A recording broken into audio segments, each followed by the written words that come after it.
Hi everyone, today I'm going to be working in the miniature secret garden book by Johanna Basford and having another go at this scarecrow. Now we've done the background and the strawberries, so I'm going to have a go at the actual scarecrow today.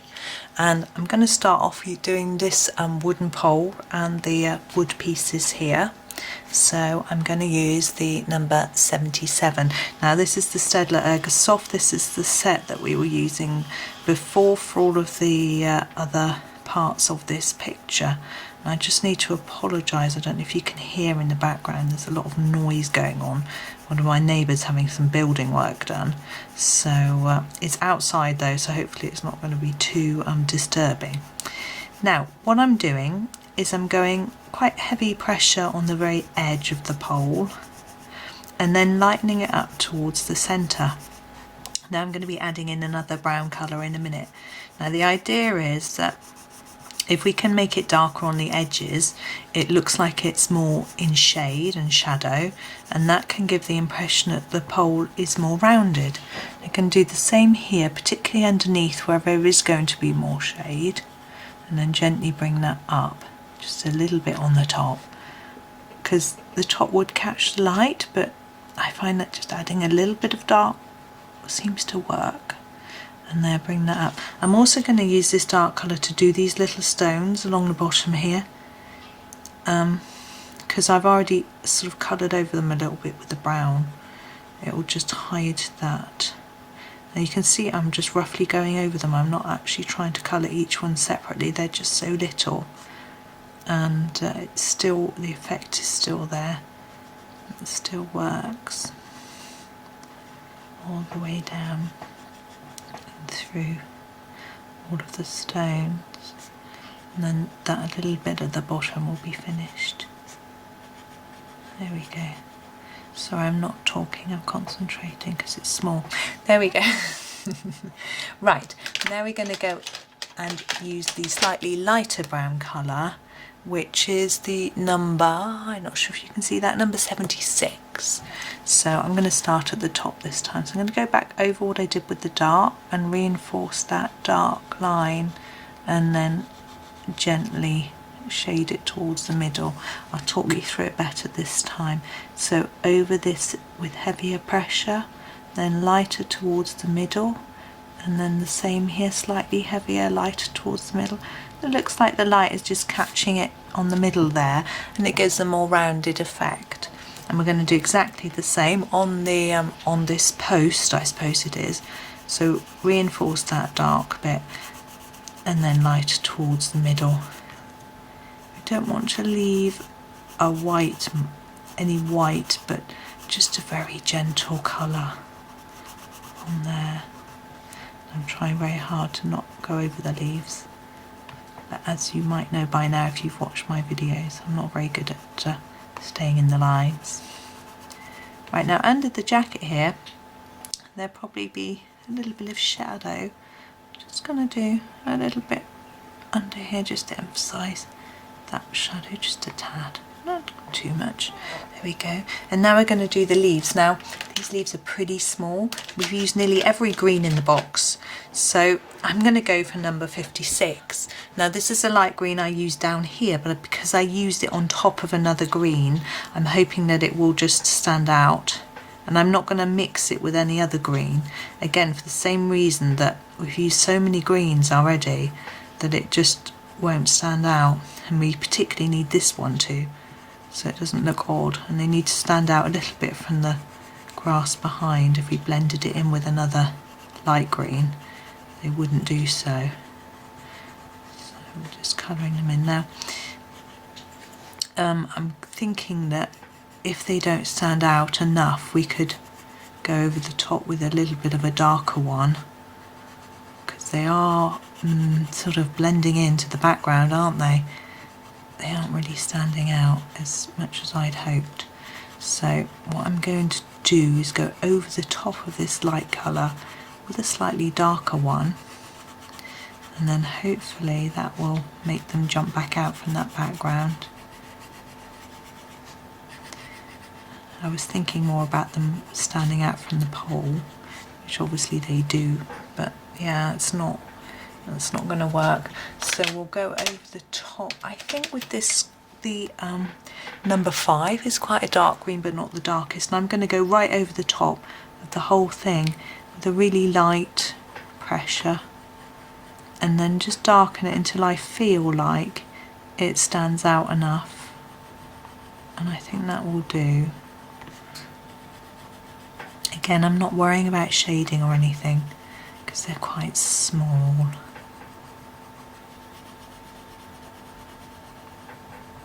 Okay, we'll go through them all doing this. I'm going to do it a little bit more gently on the bits that are against the pole, because they can stand out a bit more on their own because of being their different background colour. Right, getting through this, I'll talk you through what we're doing with the Scarecrow. Now, because of the background, I had thought about doing the Scarecrow in a brown jacket so he looks slightly silhouetted, but because the pole's brown and we've got quite a lot of these nice warm orangey brown colours, I've decided to go for blue. We haven't got any blue in the picture yet, which was partly my reasoning behind it as well. Just going to go over that stalk, stem, whatever it is, a little bit as well. There we go. Now those stand out a little bit, but not too much. Go over that bit a bit. There we go. So that's that. So now the Scarecrow's coat. Now I'm going to do a base of blue, and then we might tone it up a little bit, make it darker in places. Now I'm going to choose this blue. This is 63. It's only in the 36 set of Ergosofts, but I rather like it. It looks quite denim-y in colour. So, and I'm just going to go right over. Now I'm going to leave the patches. We're going to do those in some more interesting colours. But you can see I'm just doing gentle, long strokes with this, rather than scumbling it, which I often do, which is the round and round. I think the fabric would have a weave and it would go in a direction slightly. If you look at a shirt or a coat, it wouldn't be just round and round unless it was sort of wool or something. But I'll see how it looks once it's done. So that's a gentle pressure, and now I'm going to, now it would be shadow, I feel, here at the bottom. It would be more shaded underneath here, so I'm going to put a darker colour there, and then go back over this light bit as well, just to darken it a little bit. Same here, so a bit darker down here. And then lighten it as we go up, lighten the pressure on the pencil. So really quite light at the top.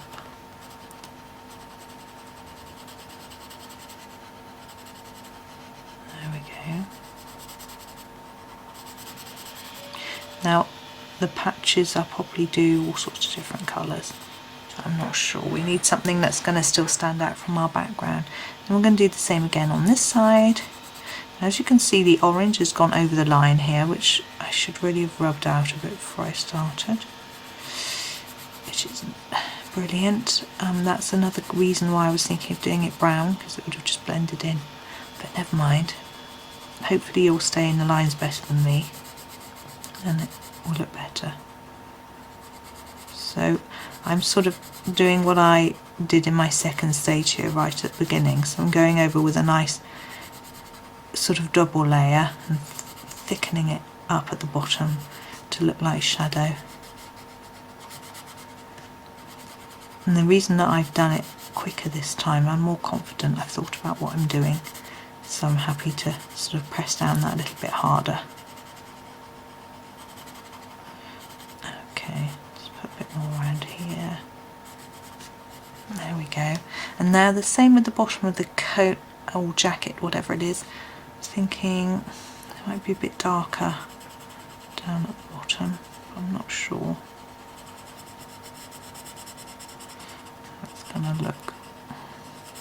Now I'm wondering about the pockets and things like that as well. We've got a bit of shadow going on with the mouse. But I'm just going to do quite an even layer and have a think about it. See See how it all looks. We've got patch on this pocket too, so you need to be aware of that and not colour over it. So I'm going to colour over this pocket right up to this mouse.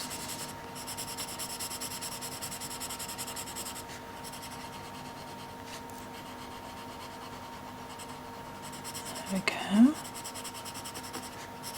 And now I'm thinking this is supposed to be like the mouse's body, so it would be shadowed a bit underneath and probably to the side. I'll just emphasise that, and then also along the side of the pocket and underneath it. Be a little bit darker. There we go. We'll do the same with this pocket once we've completed the general colouring. Oops, we do need to go over the pocket there. Now there's some detailing on the pocket, there's stitching, there's this rim part which is also on the sleeves, but I'm ignoring that on this because it's small. So now we're going to go under the pocket, oops, along the sides, there we go, and then just a gentle layer up. We've also got a bit of shadow here from the flower. The flower's in the pocket and there's a line that just emphasise across there. Up here I've got to carefully go around Little Mouse. I'm always tempted to leave Little Mouse white because he's so cute.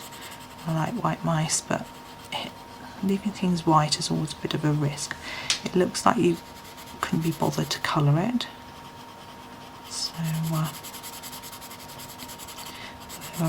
we'll do Little Mouse in a colour, I think. So going around the rope, as you can see I'm still just applying a very even light tone of this blue at the moment.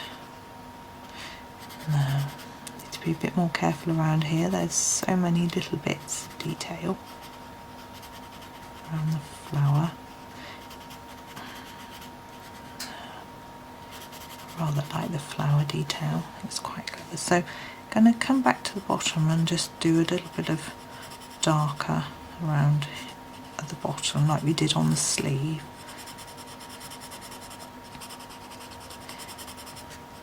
Just to give it a little bit of shadowy texture.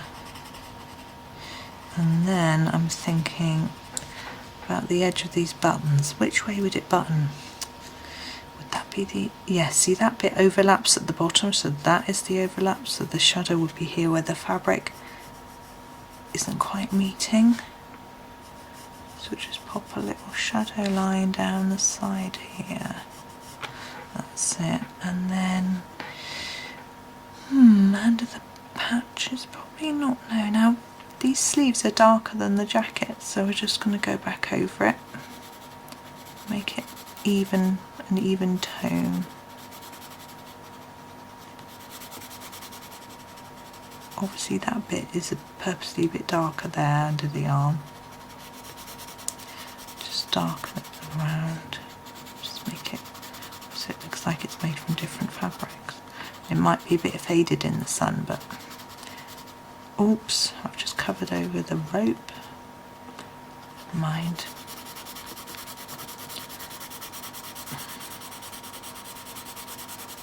Now Mr. Scarecrow's face is quite interesting. My husband said it reminded him of the Scarecrow in a film.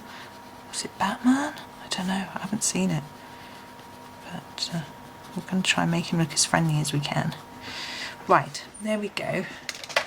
Now, flower next. I think I am going to do the flower in this nice pink. It is number 23. And I just really want it to stand out pretty and bright.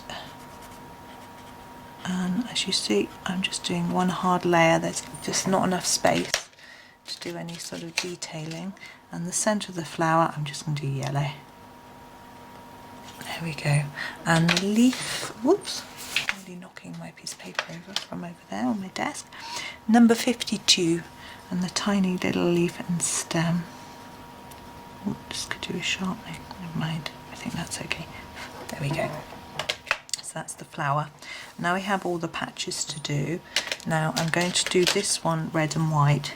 I know it's a bit of a stereotype. Oh gosh, I've got to get my head close to see this. So I'm going to leave the little dots white, and I think it doesn't look uncoloured because red and white dots, it just looks intentional. But you could colour them in with a white pencil. I don't think it will notice, it will show up. Okay, so there's that one. Now, what do we got here? We've got a stripy one. I'm going to go for purple. And I'm going to make that striped. So I'm going to do every other stripe with this thick purple, sorry, number 6. It is actually the only dark purple in the Ergosoft set anyway. There we go. And then every other one I'm going to do with the light to purpley shade, which is number 62.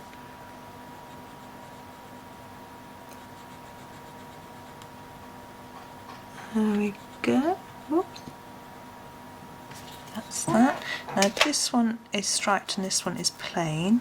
This one's got very narrow stripes, which I think I'm going to leave white, and I'm going to do it in a dark blue. It's, sorry, number 3. It's not the darkest blue.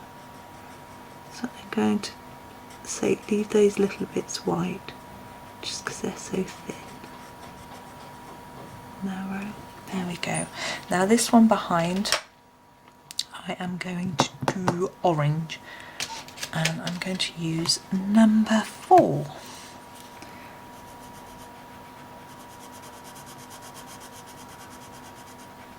And as you see, I'm pushing it down really hard, really bright.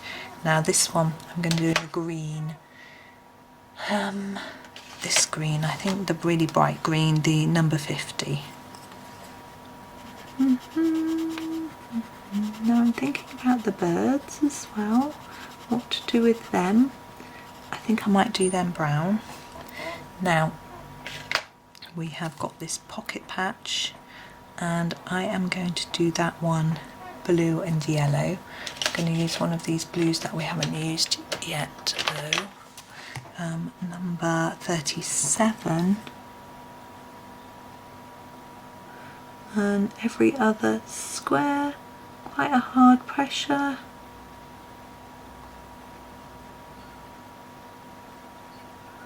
Across all of it.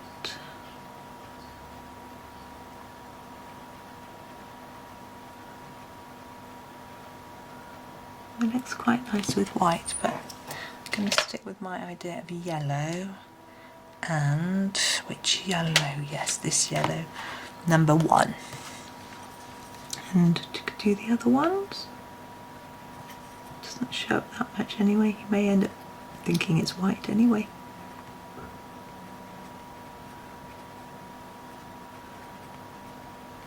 Right, now we've got another spotty one here. It's tempting to do that one red and white as well, but the spots are different sizes, so to me it's a different fabric. So I think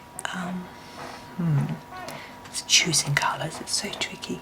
I think we'll go for this really pink. Let's go for pink. Number 20. And we'll leave the white again like we did with the red and white one.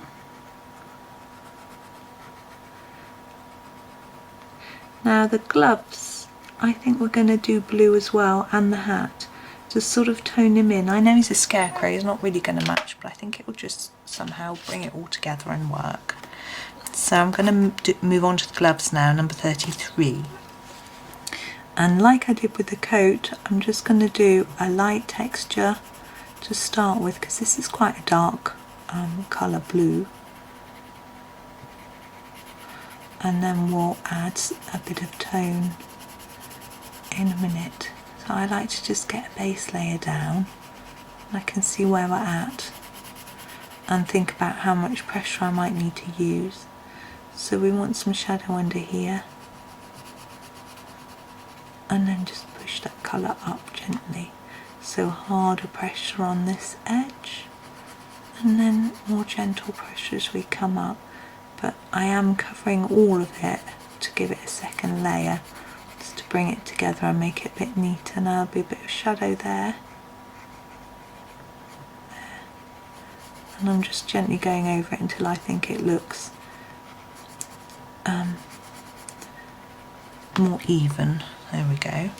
We'll do exactly the same with this one, except we've got our little birdie here.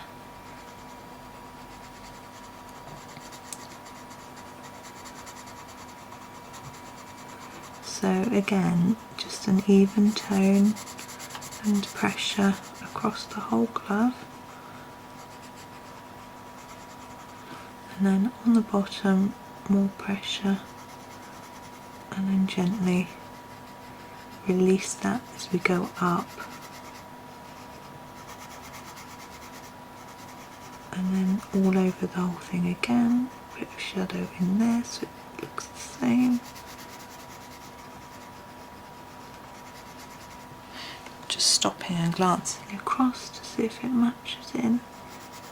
It doesn't have to be identical, but I want it to look similar. There we go. I'm happy with him, with his gloves there. Now I'm going to do the mouse next before I forget. And I am going to do little brown mouse, I think, but I don't want him to be too dark. I'm going to choose this 76, which is a dark shade, but I'm going to apply it very gently. Now his tail first. There we go, little hands. Now it's quite often nice to try and get a bit of texture as in fur when you're doing a little creature, but this is just so small that I don't think I can. But you know, what I would do is sharpen a really sharp point and then do little lines to give a little bit of fur texture. I think I did that on the big picture, but with this one, no. Sorry, it's just going to be like this. Now inside his ear, be a little bit darker, so I'm going to use my 77, which is the darker shade of brown. Just do this bit inside, and then it gives the impression it's a little bit dark in there because it's curled over. So there we are with him. Now we're going to move on to the face. Now firstly, actually, I'm going to do the rope, and I'm going to use number 16 for the rope, keep it lighter, and then the sack cloth, which is what I always feel his face is made from, will be a lighter colour.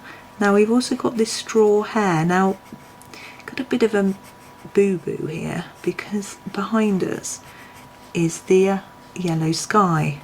So doing a yellow straw hair is going to be a challenge. So I'm going to try doing it with this colour, this number 16, and then see if it shows up enough. So I'm going to put quite a lot of pressure down on the pencil to try and make it really stand out, so we get a saturation of colour in each piece of straw. Seems to be okay. Don't forget to colour these end bits. What I'm going to do is, when I've done both sides, is sit back a bit and have a look. The problem with colouring this little book is I have to stick my face so close that I'm surprised my hair isn't in the camera, but so that I can see what I'm doing. And then you get so involved in the tiny detail you don't look back and actually see what's going on. So I'm going to sit back and look, and I think that stands out okay. I'm happy with that. If you wanted it to stand out more, you could put some of the darker brown tones on top, but for me that's okay, because I'm going to use this slightly darker one, which is number 49, on the sackcloth. I am going to use several tones of colour. Now I'm going to go right over his eyes, because I'm going to colour those up at the end with some black.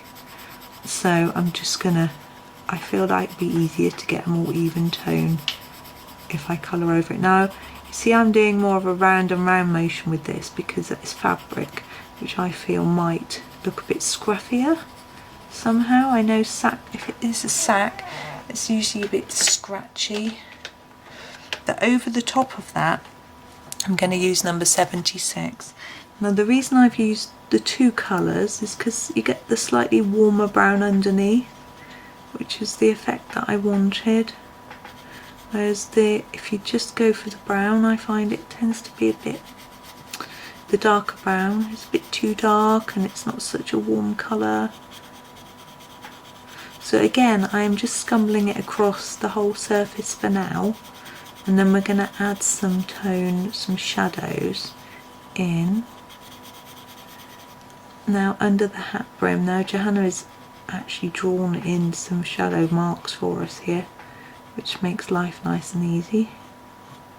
And under here, but also a bit here, and then here she's drawn some lines along here, so I'm just following those with my dark pencil, and then going along where this rope would be, there'd be some shadow, so I'm just filling that in, and then going a little bit darker under the brim of the hat, and then taking it round and under. There we go. And then we need to do his features. Now I'm just going to do these in black. I think that would be, you know, I think if I was the farmer sewing this scarecrow, making a face, I don't think I would get out different colours of cotton to sew the different parts on. In fact, I would probably draw it on with a pen. Get out my Sharpie and just draw it on. There he is. Now, hat. Now we could do blue to match in, and I think that will stand out from the sky quite well. So I'm going to use 33 to do the base of the hat, the base colour. Now the hat band I'm going to leave. It's quite intricate, and I'll have a think about what colour to do that as I'm doing this. So again, I'm just doing an even colouring of blue over the hat, and then I'm going to think about where it might be darker along the brim, I reckon. So we're just making it a bit darker there, and under the hat band there might be a bit of a line. I'm also going over all the bits that I've missed. Obviously underneath the bird, again along the edge of the band. There we go. I'm just sort of doing a bit more on the edges than in the middle, just to make it look like there's some light catching the hat in the middle of there. Now the hat band. Ooh, I don't know. Oh, I know. I am going to go with, I thought I knew and then changed my mind, with this light purple colour, number 62. And I'm not going to worry about the shape of these little circles and lines, I'm just going to do it all in one colour.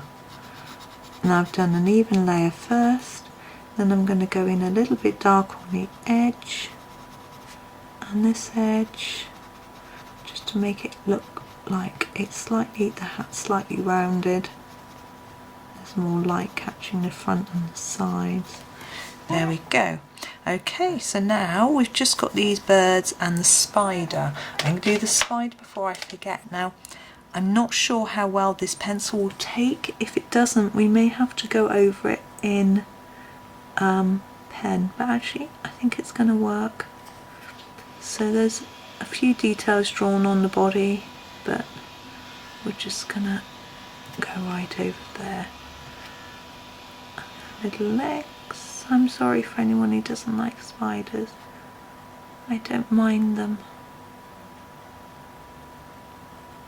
Snakes are my thing that I dislike. Spiders I can deal with. I'm not sure if that's part of the spider. I think it is. Pop that in. Now, the spider web I'm going to do in silver pen in a minute. Now blackbirds or brown birds? I'm thinking brown birds. I'm going to go with, oops, I can't get hold of my pencil. Here we go. With number 76, and I'm going to do a light layer over every bird. They're all going to be the same colour, Now that's partly because of the silhouette of them against the sky, partly because for consistency, and partly because I can't really think of lots of different colours for birds. So I'm just going to make them all the same colour now. I'm actually going to make their legs brown as well. I'm always tempted to make their legs yellow, beak colour, that sort of thing. But having observed various birds for pictures that I've done recently, when I did the birds from Flourish by Johanna Basford, and I've shared some videos of those actually, I realised that when I looked at the pictures of real birds, they don't have bright yellow legs. They usually have pinky, browny legs, so, or grey. So, but I'm just doing them in this brown, probably because I'm a bit lazy.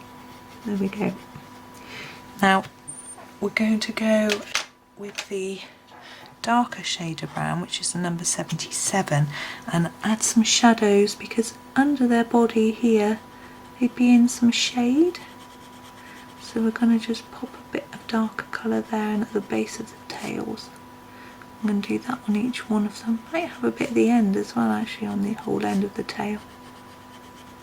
And under there. And just blend it in by scumbling it a little bit. So start with a dark line going across where you want it, and then bring it gently into the body. We could be doing details on the wing, things like that, but I'm just not going to do too much on this. It's small, cute, I'll just keep it easy and relaxed. There we go. Now the last bit we have for the birds is their beak. So I'm going to do them black. Oh, sorry, number 9, the black. Again, in my experience, as I say, I used to do birds with bright yellow legs, bright yellow beaks, and most of them don't. There we go, there's the black. Last part is the silver. So I'm going to grab my silver pen, trying to find it. I don't think I've got a gel pen, so I'm going to use my Silver Posca pen. It's PC1MR, so it's a pin type nib, which is 0.7 mils. I think it's the smallest you can get. I just have to shake it up and get it started. There we go. But it's still fairly thick, so I'm going to be quite careful to try and get a really gentle line. And I'm going to start towards the top and work my way down so I don't smudge as I go, because I'm quite in the habit of doing that. So I am just following Johanna's lovely drawing and going over the top. Now you may struggle to see this, I haven't got my lamp on, so there isn't really any light for it to catch. I could pop it on at the end so you can see actually. So last few little bits. Now I'm going to sit back and just check that I have done all of the picture, because I am in the habit of forgetting to do certain bits, which would be a bit embarrassing, but I think we're all done. So I pop the lamp on. Ooh, the camera didn't like that. And then tip it so you can see the silver cobweb. So there we go, he's all done. So I hope you managed to pick up some tips or colour along, or you know, do your own thing with Mr. Scarecrow as I talked on about mine. So I hope you enjoyed that, and happy colouring.